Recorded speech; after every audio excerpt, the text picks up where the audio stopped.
Dans ma vie, j'ai eu 2 chocs.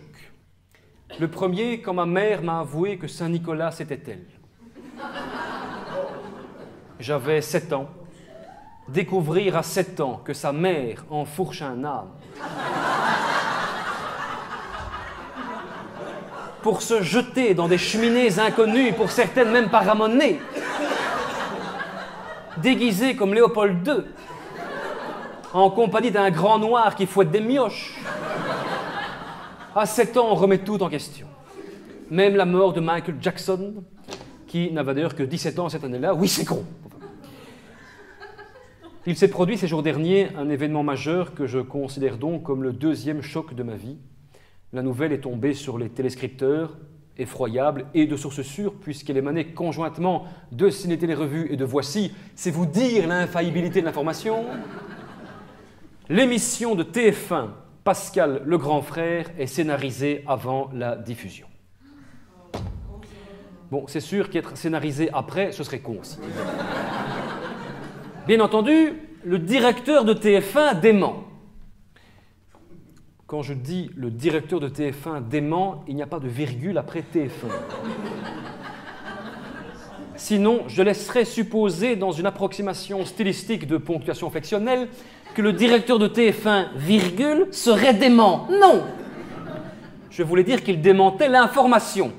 S'il était vraiment dément, il placerait Victoria Silvstedt, la plantureuse bombe laitière déshabillée de la roue de la fortune, dans le fauteuil du JT de 20h. Victoria Silvstedt, plémette suédoise, capable de gober un œuf d'autruche sans entrouvrir les lèvres.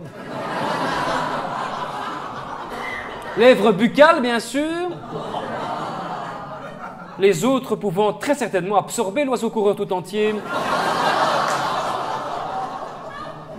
Victoria Silvstedt, faisant glisser du même coup Harry Roselmack à la roue de la fortune. Mais bon, il ne serait quand même pas de bon aloi qu'une tapée de blancs inférieurs dégénérés applaudisse un noir supérieur régénérant, tournant une roue sous les coups de fouet d'un nain cocaïnomane.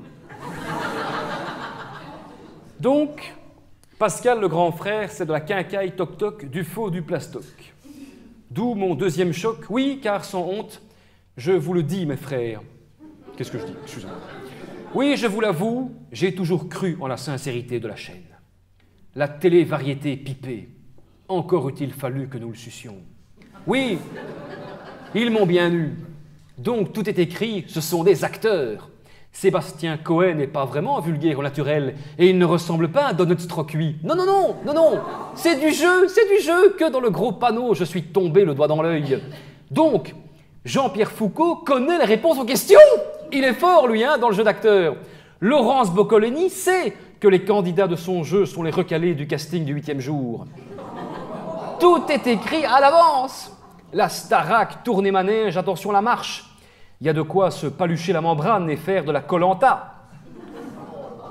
Excusez-moi, je me mettais juste à niveau. Allez, à la semaine prochaine sur les chaînes privées. Merci.